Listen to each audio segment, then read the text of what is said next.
Holiday पे आप अपने दोस्तों के साथ न्यूयॉर्क जाते हो और आप एक स्ट्रीट पे खड़े हो, तभी वहां से एक ब्लैक जैगवार जाती है और आपको तुरंत लगता है कि ये सारी चीजें आपके साथ पहले भी हो चुकी है। यानी कि आप न्यूयॉर्क उस जगह पे आप पहले भी आ चुके हो और आप याद करने लग जाते हो कि आखिर ये चीजें आपके साथ कब हुई थी। और आपके साथ भी कभी ऐसा हुआ है कि आप किसी नए जगह पे गए हो और आपको लग रहा है कि आप उस जगह पे पहले ही आ चुके थे, जबकि आप वहां पहली बार जा रहे हो पर फिर भी आपको ऐसा लग रहा है। तो वेलकम टू डेजा वू। तो आज की इस वीडियो में जानेंगे कि आखिर डेजा वू के पीछे का साइंस क्या है। So let's begin. 1876 में एमिली बोरेक, जो कि एक फ्रेंच फिलोसोफर थे, इन्होंने डेजा वू का टर्म लोगों के सामने लाया। डेजा वू एक फ्रेंच वर्ड है जिसका मीनिंग होता है ऑलरेडी सीन, यानी कि पहले से देखा हुआ। आप कभी किसी नए जगह पे जाते हो और आपको लगता है कि आप उन सारी चीज़ों को पहले ही देख चुके थे, यानी कि उस नए जगह पे आप पहले ही आ चुके थे, बल्कि वो आपके लिए नया होता है और इसी कंडीशन का नाम दिया गया है डेजा वू। हमने तो जान लिया कि डेजा वू क्या होता है, पर आखिर क्यों होता है? तो इसका आज भी एक सटीक जवाब देना काफ़ी मुश्किल है, क्योंकि ये एक फीलिंग है जिस वजह से इसके बारे में जानना थोड़ा सा मुश्किल हो जाता है। पर आज हमारे पास ब्रेन स्कैनिंग जैसे एडवांस मेडिकल साइंस है, जिस वजह से हम कुछ हद तक तो पता लगा ही सकते हैं कि आखिर जो बंदा डेजा वू एक्सपीरियंस कर रहा होता है उसके कौन से ब्रेन के पार्ट फंक्शन में होते हैं और कौन से नहीं। इन सारी चीज़ों को जानने के बाद कुछ 50-60 थ्योरीज और हाइपोथेसिस से अब कुछ 5 से 10 ही थ्योरीज बच चुकी है, जिनमें से आज हम कुछ के ऊपर बात करेंगे। अगर आप मानते हो दूसरे जन्म वाली बात में, यानी कि डेजा वू किसी दूसरे जन्म से रिलेटेड है या फिर पैरेलल यूनिवर्स वाली थ्योरी, तो ये वीडियो आप देखते रहो, क्योंकि इस वीडियो में आपको एक क्लियर एक्सप्लेनेशन मिल जाएगा जिससे आप आसानी के साथ समझ सकते हो कि डेजा वू बायोलॉजिकली कैसे वर्क करता है, या फिर यूं कहें कि कर सकता है, क्योंकि ये सारी थ्योरीज है और प्रूफ कुछ भी नहीं है। पॉसिबिलिटीज बहुत सारी हैं, तो उन्हीं के ऊपर एक बार हम देखते हैं आज की इस वीडियो में।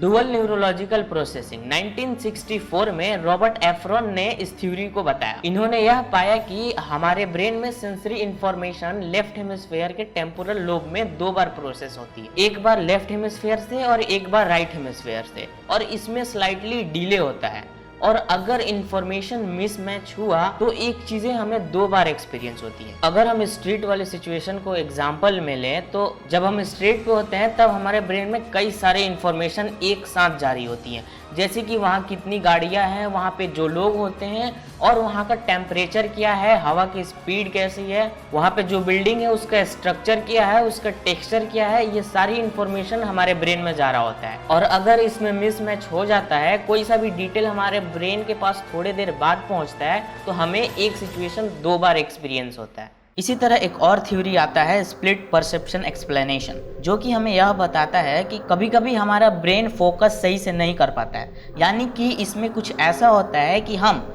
कहीं खो जाते हैं, यानी कि एक सीनरी को हम देख रहे हैं पर वहाँ की कुछ डिटेल मिस कर देते हैं, और फिर अचानक से हमारा कॉन्शियस माइंड एक्टिव होता है और हम उस डिटेल को वापस लेते हैं, जिस वजह से हमें लगता है कि वो चीज़ें पहले भी हम देख चुके हैं। अगर एग्जाम्पल में हम जैगवार वाले सीन को यहाँ पे लें, तो आप न्यूयॉर्क के स्ट्रीट पे खड़े ज़रूर हो, आप वहाँ सारी चीज़ें देख रहे हो, मगर वहाँ की कुछ डिटेल आप मिस कर रहे हो और आपका कॉन्शियस माइंड एक्टिव नहीं है, उन चीज़ों को रिस्पॉन्ड नहीं कर रहा है, और आप जैसे ही जैगवार देखते हो उससे आपका कॉन्शियस माइंड ट्रिगर्ड हो जाता है और उन सारी डिटेल को वापस से एक नए फॉर्म में लेता है, जिस वजह से आपके ब्रेन को लगता है कि वो चीज़ें आप पहले भी देख चुके हो, पर इससे पहले जो आप देख रहे थे वो आपको ब्रेन को नहीं पता होता है और आपको पता भी नहीं चलता, और यही रीज़न है कि आपको लगता है कि वो चीज़ें आप पहले भी एक्सपीरियंस कर चुके हो। अब थ्योरीज तो बहुत सारी हैं, ऐसी ही एक आती है रिकंस्ट्रक्शन ऑफ मेमोरी, जो कि हमें यह बताता है कि अगर इन्वायरमेंट काफ़ी हद तक सेम रहता है तो हमें डेजा वू एक्सपीरियंस हो सकता है।